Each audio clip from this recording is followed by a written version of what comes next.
Assalamu alaikum. This is the continuation of the introductory lecture of the pharmacy practice, and in this basically we will learn how we will solve the case study. जो भी हम hospital से clinic से जो भी हमारे पास case आएंगे हम उसको किस तरह से मैनेज करेंगे, किस तरह से देखेंगे डाटा, उसको हम पे इंटरप्रिटेट करेंगे. तो first of all we should rationalise the drug therapy. कि जो ड्रग थेरेपी है वो प्रॉपर है, वो बिल्कुल सही है और उसमें कोई मिस्टेक नहीं है. तो फॉर एग्जांपल सबसे पहले the pharmacist should mention check the accurate diagnosis. जो भी प्रिस्क्रिप्शन है उसमें या अगर पेशेंट से डायरेक्ट इंटरेक्शन है तो वो डायरेक्ट काउंसलिंग के जरिए, डायरेक्ट कम्युनिकेशन के जरिए पेशेंट से उसकी डायग्नोसिस, उसकी डिजीज, उसकी प्रॉब्लम के बारे में खुद डिस्कस कर सकता है. ठीक है. Then the pharmacist should aware of the accurate diagnosis. After the awareness of the diagnosis, the pharmacist must know each and every aspect of the pathophysiology of the disease. Pathophysiology उसको बिल्कुल clear हो और जो हमारी log book है जो कि it is available, आप रजा फोटो स्टेट शॉप से खरीद लें अभी से. तो वहाँ पे आपने अगर डिजीज़ का नाम लिखा है तो you have to explain the pathophysiology of the disease as well.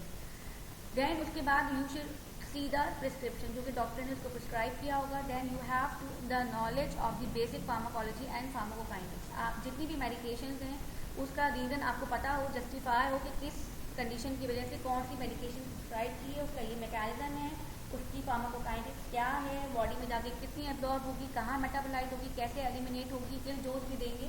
The each and everything of the drug regarding its pharmacodynamics and pharmacokinetics should be clear in the mind of the pharmacist. Then the pharmacist should have an ability to drive the expectation or drive the relationship so that he is able to anticipate the effect of drug. यानी drug के effect को वो rationalise कर सके कि ये effects आएंगे या नहीं आएंगे. And he can also suggest the plan of therapy जो कि या तो उससे मैच करेगा फिजिशियन के प्लान से या फिर उससे डिवॉइड करेगा. थोड़ा सा कुछ डिफरेंस अगर आ रहा है तो वो हाईलाइट कर सकता है pharmacist. Then pharmacist should know the medication related problems. What are the medication related problems? There may be during externalisation pharmacist में फाउंड कि कुछ इंडिकेशन ऐसी हैं जो कि अनट्रीटेड है, यानी एक हिस्ट्री या तो सही नहीं की है या कोई चीज़ मिस हो गई डॉक्टर से, तो देयर इज़ अ चांस कि कोई इंडिकेशन थी उसके लिए ट्रीटमेंट नहीं दिया गया, या अगर ट्रीटमेंट दिया गया है there may be the improper drug selection. जो फर्स्ट चॉइस थी उसको छोड़ के लास्ट चॉइस ले ली गई है, या लास्ट चॉइस को छोड़ के पहले फर्स्ट चॉइस पे ले ली गई है और कल्चर सेंसिटिव नहीं कराई है इन केस ऑफ एंटीबायोटिक्स. तो there is a chance of the improper drug selection.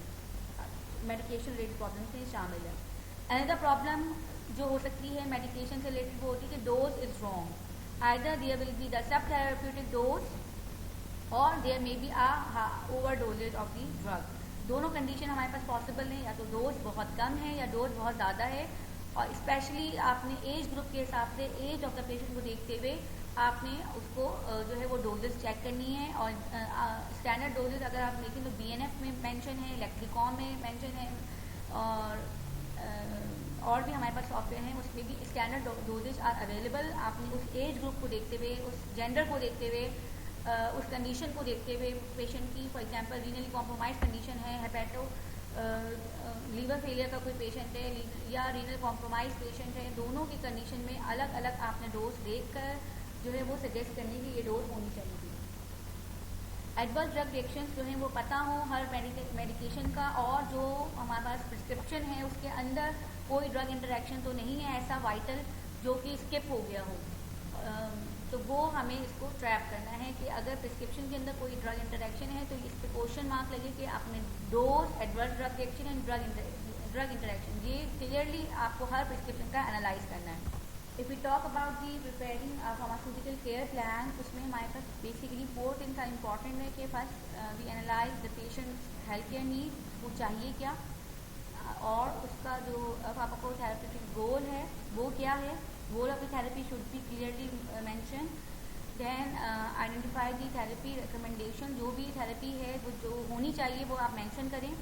And then उसके बाद जो है वो आप डेवलप करेंगे पेशेंट मॉनिटरिंग एज वेल. कोई ना कोई लैब क्राइटेरिया आप मेंशन करेंगे जिसके ज़रिए पेशेंट की जो फ्यूचर थेरेपी है या फ्यूचर में उसकी जो भी मॉनिटरिंग है डेटा की, वो पेशेंट की वो मॉनिटर हो सके।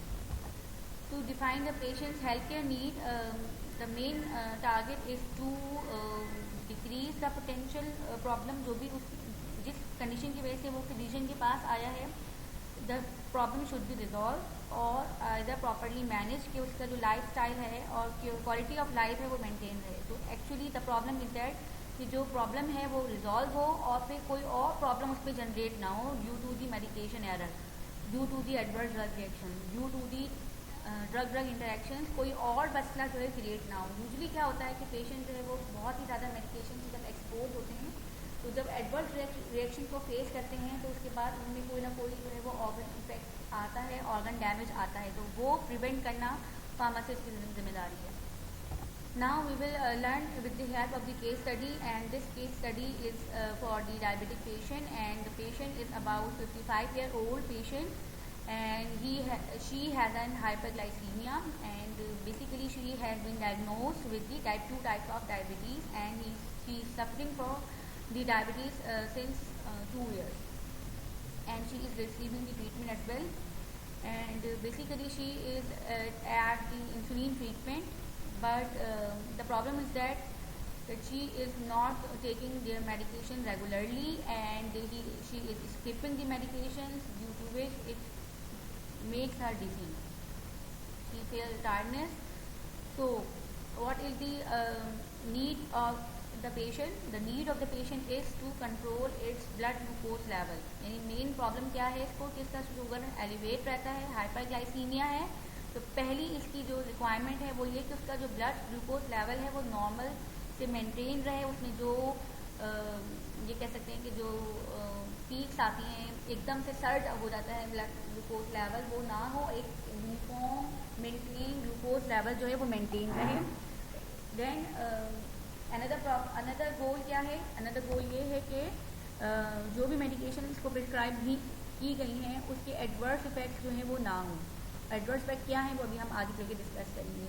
फर्दरमोर जो भी कंडीशन है, जो भी डिजीज़ है, उसकी कुछ कॉम्प्लिकेशंस भी होती हैं, हर एक डिजीज़ की कॉम्प्लिकेशन भी होती है, and our target is to prevent the complications of the disease. For example diabetes के केस में क्या कॉम्प्लिकेशंस हैं?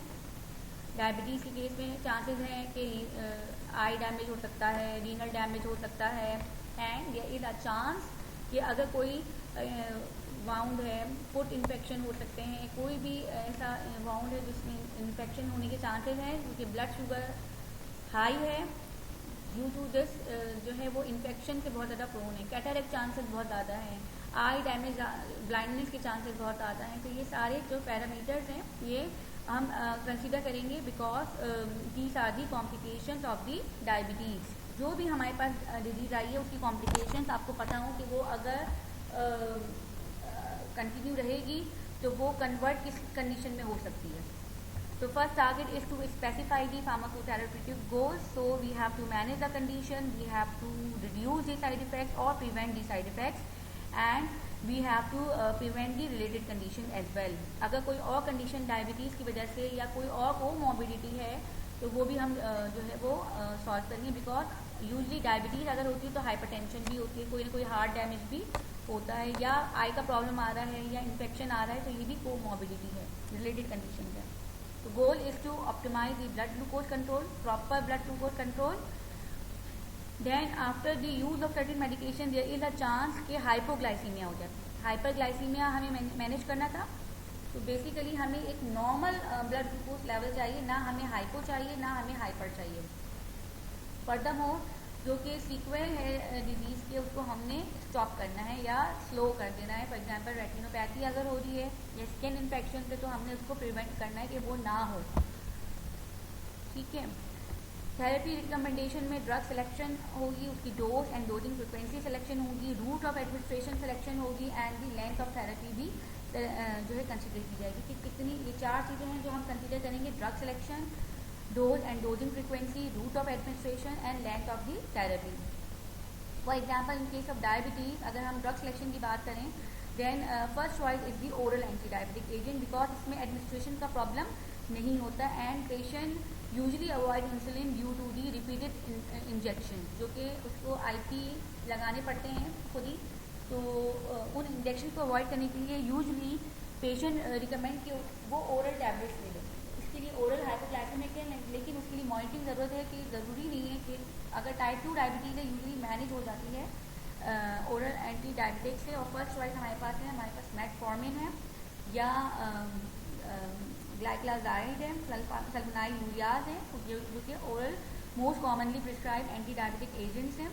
And we have another choice is कि या तो उसमें अगर ओरल एंड हाइपोग्लाइसेमिक एजेंट से मैनेज नहीं हो रहा है then we can add the insulin. जैसे कि इस वक्त हमारा पेशेंट है वो ऑलरेडी इंसुलिन ले रहा है, तो उसमें हमारे पास चॉइसेस हैं कि कुछ कॉम्बिनेशन अवेलेबल हैं and you should know the combination available. उसके जो उसके अंदर कितनी फ्रिक्वेंसी है। यूजली शॉर्ट एक्टिंग और intermediate acting insulin is prefer. Then long acting जो है वो यूजली अवॉइडेबल होती है क्योंकि उसमें फिर हाइपोग्लाइसीमिया के चांसेस ज़्यादा होते हैं।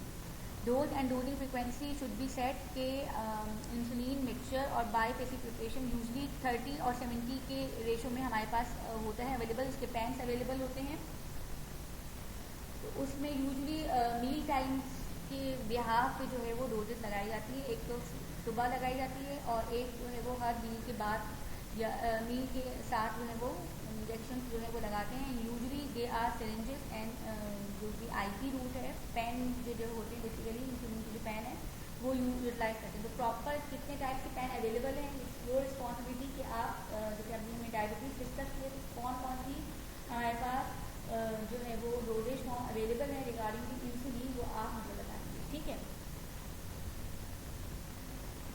How we will monitor the patient, we will quantitatively and qualitatively provide the testing the parameters like in this case we can check the fasting blood glucose level and as well as the blood glucose level before every meal, यानी सुबह शाम और साथ साथ blood glucose level and HbA1c को हम जो है वो बेसिकली मॉनिटर करते हैं। फर्दर मोर अगर कोई साइड इफेक्ट्स प्रोड्यूस होने हैं तो वो फिर उससे पेशेंट से पूछते हैं कि for example the patient is suffering from nausea और there may be low blood glucose level, उसके जो है पेशेंट जो है वो डिजीनेस फील कर रहा है, उसका एकदम ब्लड ग्लूकोज लेवल कम हो जाता है, तो वो चक्कर आ रहे हैं, तो ये सारी जो सिम्टम्स हैं वो पेशेंट से हम काउंसिल करेंगे, उससे डिस्कशन करेंगे, तो वो अपनी कंडीशन जो है वो मेंशन करेगा।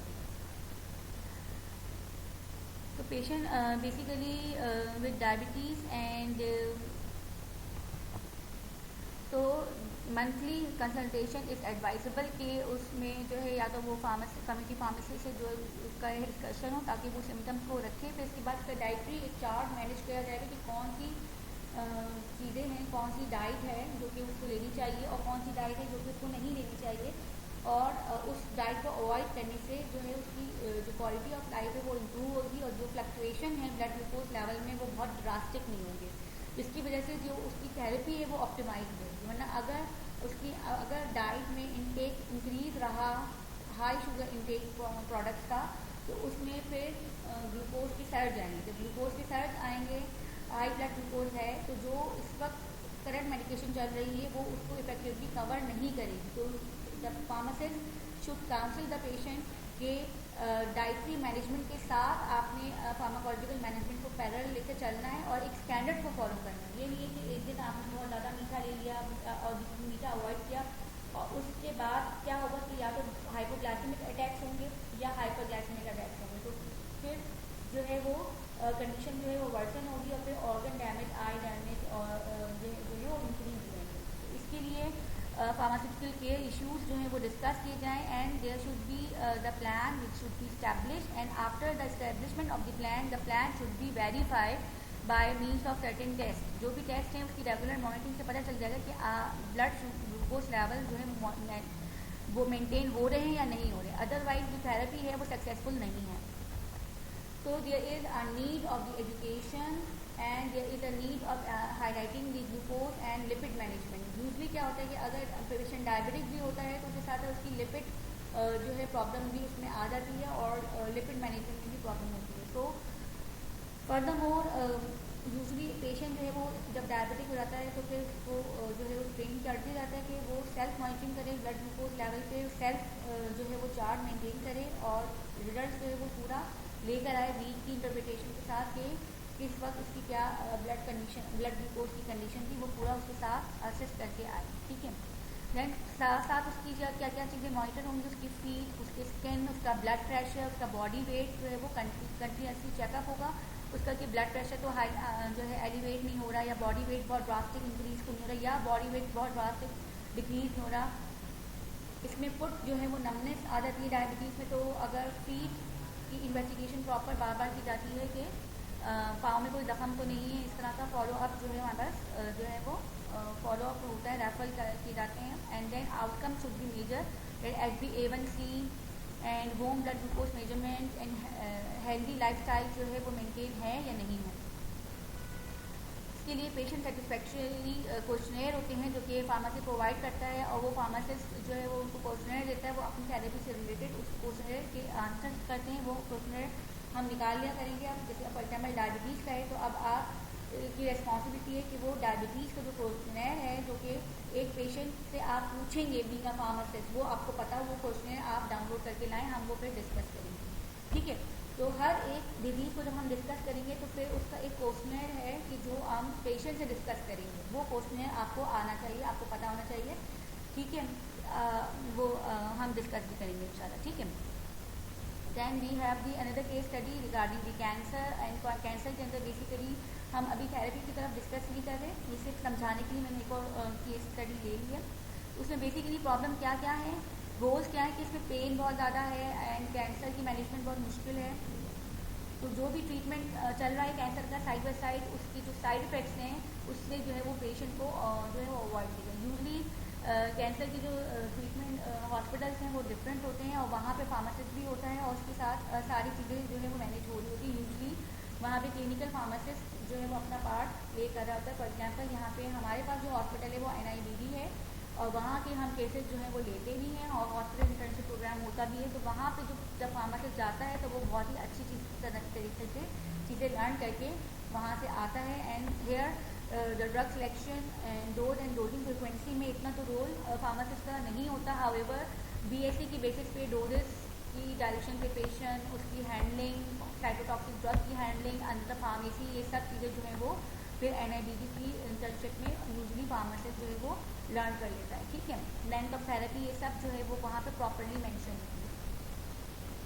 तो बेसिकली यहाँ पे जो मेन प्रॉब्लम है वो पेन परसेप्शन का है, पेन प्रॉब्लम है क्योंकि पेन बहुत ज़्यादा भी होता है और उसकी जो है कैटेगराइजेशन है, पेन स्केल है, उसकी जगह जो है वो पेन को असेस किया जाता है, ये भी हम डिस्कस करेंगे इंशाल्लाह। And by this assessment of the quality of the life जो है वो असेस की जाती है। Further more pre meds are there to reduce the side effects of the medications like जिसमें उसकी जो साइड इफेक्ट्स हमें पता है जैसे nausea, vomiting, constipation, hair fall, skin damages और इसके अलावा जो भी हमारे पास रेजिमेंट्स यूज़ हो रहे हैं उसके अपने स्पेसिफिक टॉक्सिक सिम्टम्स भी होते हैं, ठीक है।